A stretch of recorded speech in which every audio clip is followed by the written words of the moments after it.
In the last 12 months, I've formed a great friendship with Minister Pradhan. Australia and India are great friends.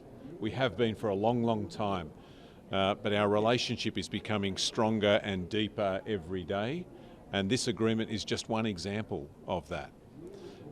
When Minister Pradhan visited Australia last year, he invited me to come here to India to sign this agreement. I'm so glad that I've been able to come here today to do that. But he also challenged Australian universities to help to implement the big, bold and ambitious national education policy that Prime Minister Modi has set for India.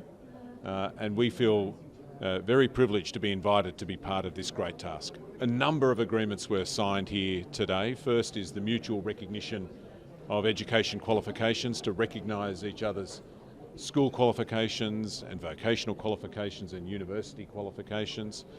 A number of agreements were signed between Australian universities and Indian universities to work more closely together, to fund more PhD research together, and also an agreement today by the Australian government to invest $1.8 million working with Australian universities and Indian universities in the investment and development of agricultural research. When Minister Pradhan came to Australia, he spoke to me about this and said, what can we do to help?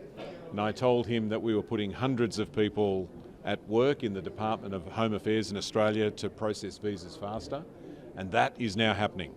The good news is that the visa processing time now has dropped from 40 days to 12 days, and the number of Indian students waiting for a visa has dropped by 75% in the last 6 months.